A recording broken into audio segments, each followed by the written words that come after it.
The morning sun had barely crested the horizon when the peaceful hum of suburban life was shattered by an unexpected confrontation. I was still sipping my coffee, watching the neighborhood slowly stir to life, when I heard raised voices outside. My wife, Sheriff Rachel Carter, was already dressed in her uniform, preparing for another day on patrol.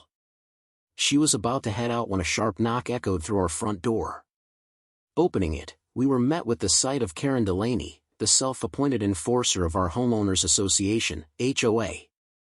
Her presence alone was enough to set off alarm bells. Karen had made no secret of her disdain for anything she deemed unlawful or improper, and she wielded her authority like a weapon. But what happened next was beyond absurd. "You're parked illegally," Karen declared, jabbing a finger toward our driveway where Rachel's unmarked police vehicle sat. "This is a violation of HOA regulations. You need to move it immediately." Rachel blinked, clearly caught off guard. "Excuse me," she asked, keeping her voice even. "This is a single-family residence," Karen continued, her tone growing sharper. "Only one vehicle is allowed per household. Your car doesn't belong here." At this point, I stepped forward, trying to defuse the situation before it spiraled further. "Karen, that's Rachel's personal vehicle.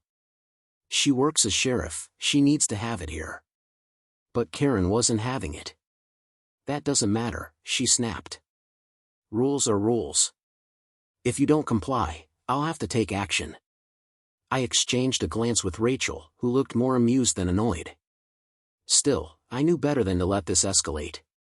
"Karen, you do realize who you're talking to, right?" I asked carefully. She scoffed. "Of course I do. That's exactly why she should know better than to break the rules." Rachel finally spoke up, her voice calm but firm. "Karen, I'm not breaking any rules. This is my home, and my vehicle is parked legally." Karen narrowed her eyes, clearly unwilling to back down. "Then I guess I'll just have to call the authorities." That was when things took a turn for the ridiculous. Karen stormed off without another word, pulling out her phone as she went. Within minutes, the unmistakable sound of approaching sirens filled the quiet neighborhood. I turned to Rachel, raising an eyebrow. "Seriously?" I muttered. She exhaled sharply, shaking her head. "Well, this is going to be interesting." Two marked police cars pulled up, their red and blue lights flashing against the early morning light. Officers stepped out, looking slightly confused as they scanned the scene. Karen hurried over to them, gesturing dramatically toward our driveway. "She refuses to move her illegal vehicle," Karen announced, her voice laced with indignation. "I've tried reasoning with her, but she won't listen. I want her arrested."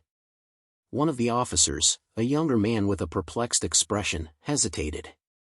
"Ma'am, can you clarify exactly what the issue is?" Karen pointed at Rachel's car. "She's violating HOA parking regulations. Only one vehicle is permitted per household, and hers isn't registered under the homeowner's name. Therefore, it's trespassing." The officer looked between Karen and Rachel, clearly unsure how to proceed. Then his gaze landed on Rachel's uniform. His brow furrowed. "Wait a second. Are you?" Before he could finish, Karen cut in. Yes, she's a law enforcement officer. That doesn't change the fact that she's breaking the rules." Rachel finally stepped forward, arms crossed. "Officer, I assume you recognize me?" The officer's face paled slightly as recognition dawned. Yes, Sheriff Carter." "Of course." Karen scoffed. "See? Even he knows who you are. So there's no excuse for your blatant disregard for the law." Rachel turned to the officer, her tone measured. "What exactly am I being accused of?" He glanced nervously at Karen before answering. "Parking violation, ma'am. According to HOA regulations." Rachel sighed. "Let me get this straight. I live here, in my own home, and I'm being cited for having my personal vehicle in my driveway because the HOA says only one car per household is allowed?" Karen nodded triumphantly. "Exactly." Rachel gave her a long, unreadable look before turning back to the officer. And what's the procedure for handling an alleged HOA violation? The officer hesitated again. Well, typically, these kinds of disputes are handled civilly, not criminally. Unless there's a specific city ordinance being broken, it's usually up to the HOA to handle through fines or mediation. Karen bristled. This isn't just a dispute. It's a clear violation. And if she won't comply, then she should be arrested. The officer shifted uncomfortably. Ma'am, I don't think. I'll make this easy, Rachel interrupted smoothly. You can either explain to Karen that this isn't a criminal offense, or you can call someone higher up. The officer swallowed hard. He glanced at his partner, who looked equally uneasy. Finally, he nodded. Right. Let me radio in. As he walked away to make the call, Karen turned to me with a smug smile. This is what happens when people think they're above the law. I simply shook my head, watching as the absurdity of the situation unfolded. The officer returned after a brief conversation over his radio, his expression tense. Sheriff Carter, he began carefully, we've contacted Sergeant Reyes from the county office. He'll be arriving shortly to assess the situation. Karen's smirk widened. Good. Maybe someone with actual authority will finally do something about this. Rachel didn't react to Karen's jab. Instead, she merely nodded. Fine. We'll wait for him. I watched as Karen paced near the sidewalk, muttering under her breath, clearly pleased with herself. Meanwhile, the two officers stood awkwardly nearby, exchanging uncertain glances. The tension in the air was palpable, and I couldn't help but wonder how much worse this bizarre confrontation would get before it was resolved. 10 minutes later, a third police vehicle rolled up, its tires crunching against the pavement. Out stepped Sergeant Daniel Reyes, a veteran officer known for his level-headed approach to difficult situations. His presence alone seemed to shift the mood, both officers visibly relaxed, and even Karen straightened up, though her smugness remained intact. Reyes approached with a measured gait, his sharp eyes scanning the scene before settling on Rachel. Sheriff Carter, he greeted respectfully. I understand there's been a complaint regarding an alleged HOA violation. Rachel inclined her head. That's correct. Ms. Delaney has accused me of illegally parking my personal vehicle on my own property. Reyes turned his attention to Karen. Can you elaborate? Karen wasted no time stepping forward. Absolutely. Our HOA has strict parking regulations. Only one vehicle per household is permitted, and all vehicles must be registered under the homeowner's name. Sheriff Carter's car is neither registered under the homeowner nor does she have permission to park it here. That's a direct violation of our bylaws. Reyes listened patiently before turning back to Rachel. In your response? Rachel folded her arms. I live here. This is my home. My vehicle is parked legally in my driveway. There is no city ordinance prohibiting this, and HOA regulations do not override local law. Karen scoffed. It's not about overriding anything, it's about following the rules we all agreed to when we moved in. Reyes held up a hand, signaling for silence. He took a moment to process everything before speaking again. Ms. Delaney, while HOA regulations are important, they do not carry the weight of law unless they align with municipal statutes. Parking violations within private property, particularly on one's own driveway, fall under civil jurisdiction rather than criminal. Karen's eyes flashed with frustration. So you're saying she can just ignore the rules? Reyes remained composed. I'm saying that unless there's a specific legal statute being violated, law enforcement cannot enforce HOA policies as criminal offenses. Karen's mouth opened and closed several times, clearly struggling to find a counterargument. Meanwhile, Rachel simply stood there, her expression unreadable. After a beat of silence, Reyes turned back to Rachel. With that said, I do recommend resolving this through official channels. Perhaps contacting the HOA board directly would prevent future misunderstandings. Rachel nodded. Agreed. Karen, however, was not satisfied. This is unacceptable, she muttered, storming off toward her house without another word. Reyes exhaled, shaking his head. Well, that was unusual.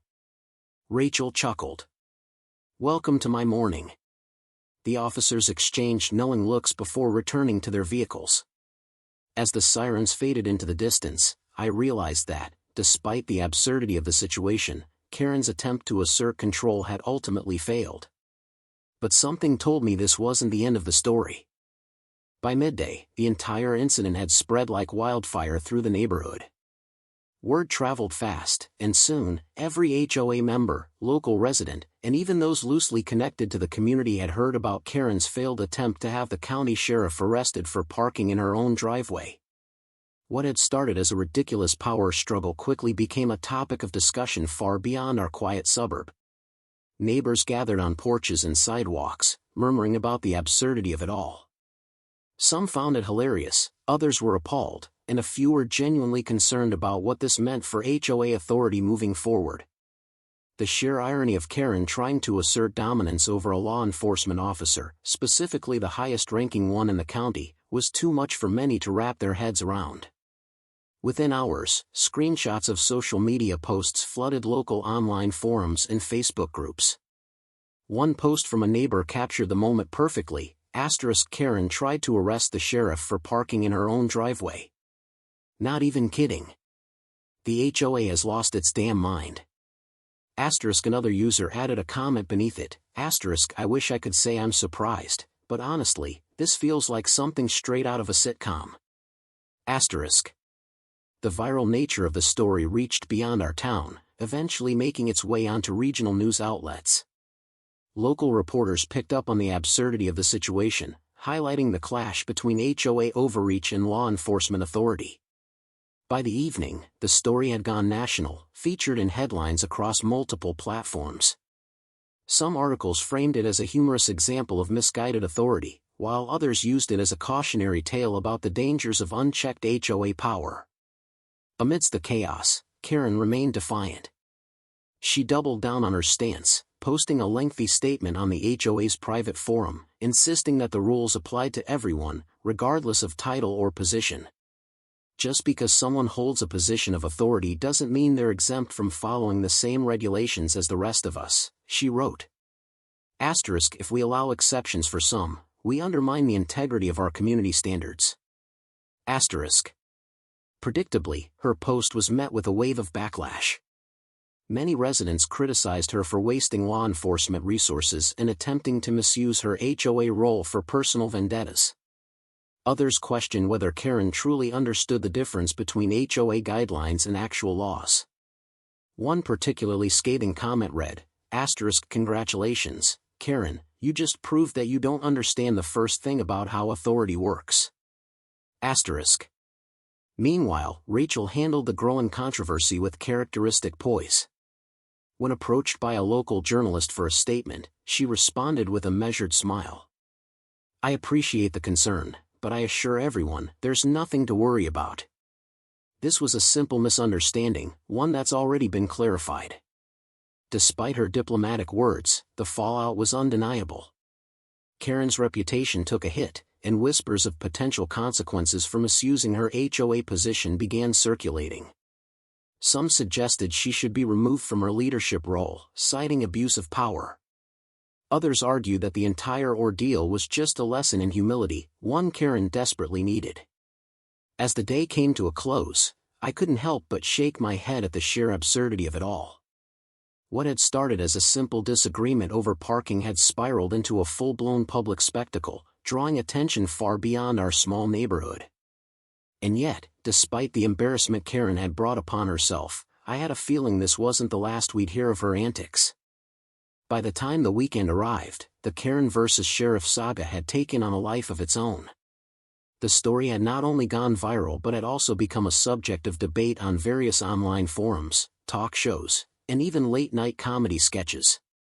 Clips of the initial encounter, complete with Karen's increasingly flustered attempts to assert authority over the county sheriff, were shared widely across social media. Some videos zoomed in on Karen's exaggerated gestures and dramatic tone, while others focused on Rachel's calm demeanor and contrast.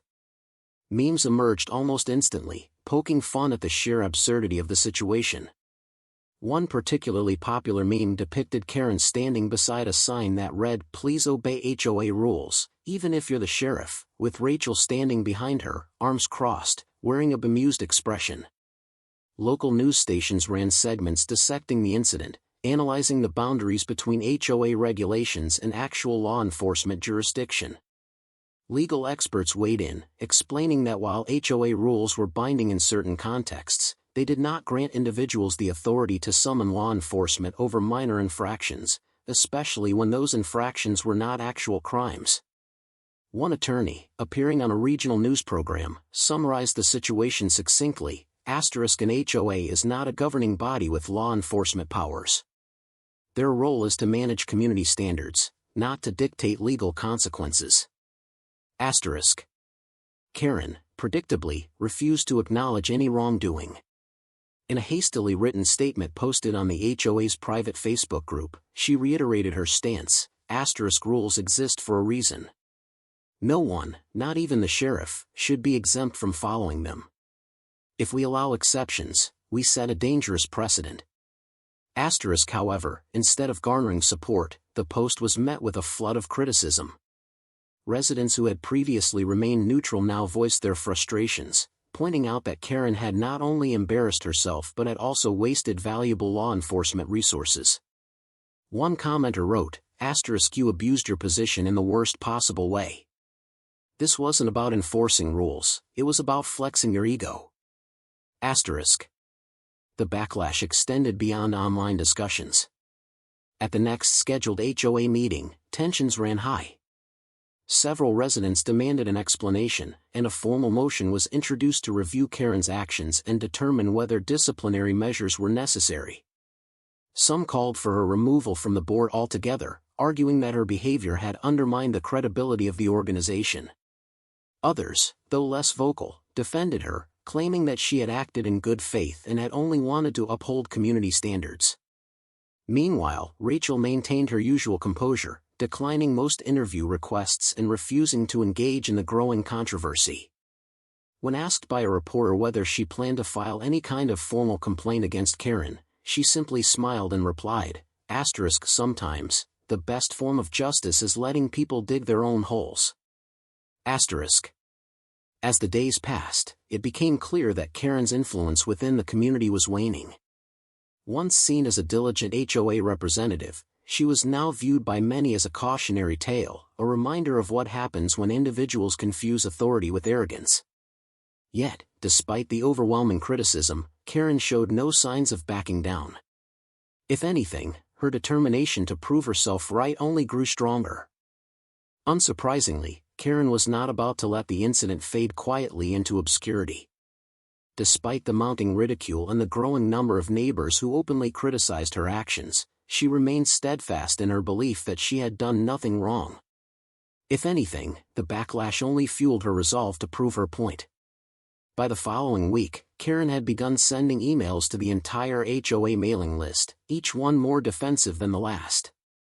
In one message, she wrote, "I understand that some of you may disagree with my actions, but I stand by my decision. Rules exist for a reason, and allowing anyone, regardless of their title, to bypass them sets a dangerous precedent. If we don't hold ourselves accountable, who will?" Naturally, this only reignited the online firestorm. Comments sections exploded with responses ranging from sarcastic jabs to outright condemnation. One particularly scathing reply read, "Congratulations, Karen, you've managed to make the HOA the laughingstock of the county. Way to represent us all." Another user quipped, "Maybe next time, try understanding the difference between HOA guidelines and actual laws before dragging the sheriff into a pointless argument." Yet Karen was undeterred.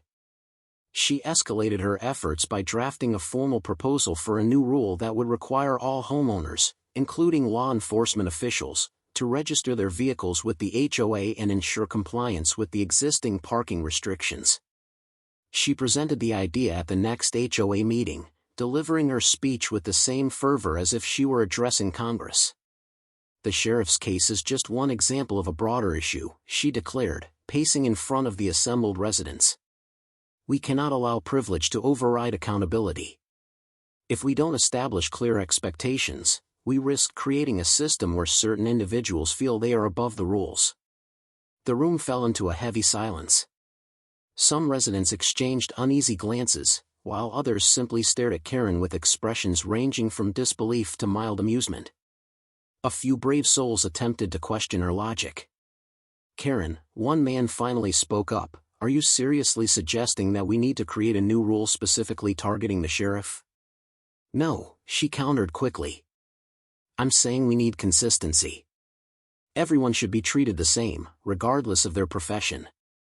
Another woman leaned forward. So you're proposing that we start regulating how law enforcement officers park their cars at home? Karen hesitated for just a fraction of a second before nodding. Yes. Because otherwise, we're setting a precedent that some people are exempt from the rules. A murmur of disapproval rippled through the crowd. Someone coughed loudly, muttering, unbelievable. Eventually, the chairman of the HOA, an older man named Mr. Whitaker, cleared his throat. Karen, I appreciate your dedication to maintaining order, but I don't believe this is a matter we should be pursuing further. The sheriff has already clarified that there is no legal basis for this issue, and we must respect that. Karen's jaw tightened. Respect goes both ways.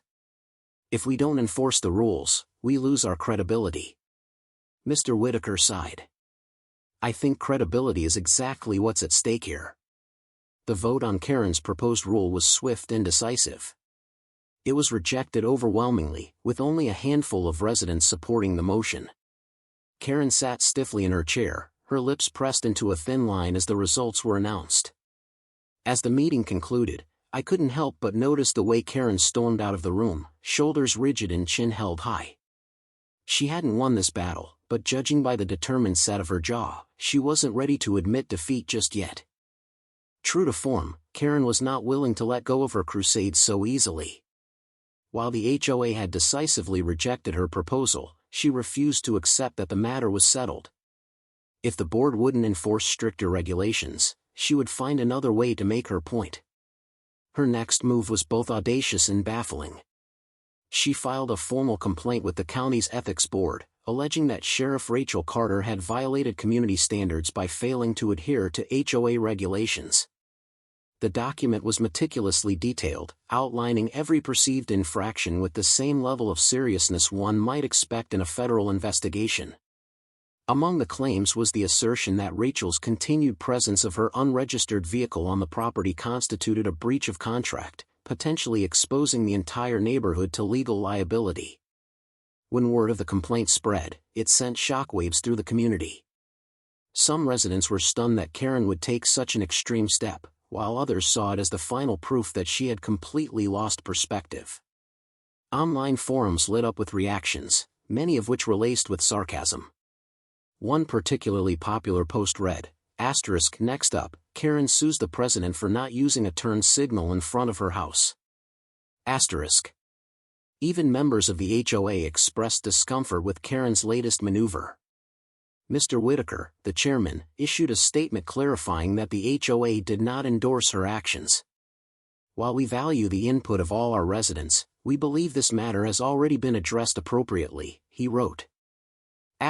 We encourage all parties involved to focus on fostering a positive, respectful community environment. But Karen was undeterred. She doubled down, reaching out to local news outlets in an attempt to frame herself as the victim of institutional bias. In an interview with a regional news station, she insisted that she was simply standing up for fairness. No one should be above the rules, she declared. If we allow exceptions for powerful individuals, we erode the very foundation of community governance. Unfortunately for Karen, the interview did not play out in her favor. The reporter, clearly aware of the absurdity of the situation, asked pointed questions that left Karen fumbling for answers. So you're saying the sheriff of the county should be subject to HOA regulations in her own home? The reporter asked. Karen hesitated before responding. Yes. Otherwise, We're opening the door to selective enforcement. The reporter tilted his head. Selective enforcement of parking rules on private property? Karen's lips pressed into a tight line. The principle remains the same. Rules apply to everyone. The segment aired with a subtle undertone of mockery, and by the time it finished, Karen's image had suffered another blow. Viewers flooded the comments section with reactions ranging from disbelief to outright ridicule. One user wrote, Karen really thinks she's fighting corruption when she's just mad someone parked their car in their own driveway. Another joked, plot twist, the sheriff arrests Karen for wasting taxpayer money. Despite the growing public backlash, Karen remained resolute. She hired a lawyer, a small-town attorney known for taking on obscure cases, and prepared to escalate the matter further. She claimed she was prepared to take legal action if necessary, asserting that the sheriff's refusal to comply with HOA rules was not only a breach of contract but also a threat to neighborhood stability. Meanwhile, Rachel continued to handle the escalating drama with her signature calm. When approached by a different reporter about Karen's legal threats, she simply shrugged. I've dealt with bigger challenges, she said with a faint smile. I'm sure this one will sort itself out. The situation had officially spiraled beyond mere neighborhood gossip. Karen's obsession with enforcing HOA rules had transformed into a full-blown campaign against the sheriff, and whether she realized it or not, she was digging herself deeper with every passing day. By the time Monday rolled around, the tension in our neighborhood had reached a boiling point. Karen's relentless pursuit of enforcing HOA rules had turned her into a pariah among many residents, yet she remained undeterred. Determined to make one last push, she arrived at our doorstep early in the morning, clutching a stack of paperwork and accompanied by the same lawyer who had agreed to represent her in her increasingly desperate legal challenge. I answered the door, expecting the usual tirade, but Karen surprised me by cutting straight to the chase. I'm giving you one last chance, she announced, thrusting a printed document toward me. If Sheriff Carter removes her vehicle from the premises within 24 hours, we can avoid further legal action. I glanced at the paper, recognizing it as a formal notice of intent to pursue litigation. Rolling my eyes, I handed it back to her. Karen, this is getting ridiculous. You've already embarrassed yourself enough. Why don't you just drop it? She clenched her jaw. Because principles are at stake. Rules apply to everyone, and I won't let someone with power bulldoze over them just because they can. Before I could respond, Rachel appeared behind me, fully dressed in her uniform. She took one look at Karen and her lawyer and sighed. Are we really doing this again? Karen straightened her posture. Yes, we are. This is a matter of accountability. Rachel stepped outside, closing the door behind her. All right. Let's settle this once and for all. Karen looked momentarily surprised by Rachel's willingness to engage, but she quickly recovered. Fine. Then let's discuss the legal implications of your continued violation of HOA regulations. Rachel folded her arms. Okay, let's talk about the legal realities, then. First, HOA guidelines are not laws. They are contractual agreements between homeowners and the association. Enforcement of those agreements falls under civil jurisdiction, not criminal. That means the only way to address this would be through a lawsuit, not through law enforcement intervention. Karen hesitated but quickly regained her footing. Which is exactly what I intend to do. Rachel arched an eyebrow. Really? Because from what I understand, the HOA has already dismissed your concerns. They've publicly stated that this matter has been resolved. If you choose to pursue legal action, you'll be doing so personally, not on behalf of the association. Karen faltered for a split second. That doesn't change the fact that you're violating the terms we all agreed to when we moved in. Rachel took a step closer, lowering her voice. Karen, you've taken this too far. You've wasted police resources, embarrassed yourself publicly, and created unnecessary conflict in our community. Enough is enough. Karen's lawyer finally spoke up. My client is well within her rights to pursue legal recourse if she believes a contractual agreement has been breached. Rachel turned to him, her expression unwavering. And I respect that. But let's be honest, if she follows through with this, she's going to lose. Not only that, she's going to expose herself to a countersuit for harassment and frivolous litigation. Karen's lawyer stiffened, clearly realizing the precarious position he had been dragged into. Karen, however, remained stubborn. I'm not afraid of a lawsuit. Rachel tilted her head. Then I suggest you consult with someone who actually understands the law before proceeding. Silence stretched between them for a long moment. Karen's face twisted in frustration, but she could see the writing on the wall. The weight of public scrutiny, the HOA's rejection of her demands, and now Rachel's unwavering confidence, all of it was working against her. Finally, she took a step back, gripping the papers tightly. Fine, she muttered. But this isn't over. Without another word, she spun on her heel and stormed off, her lawyer trailing behind her. As I watched them disappear down the sidewalk, I let out a long breath.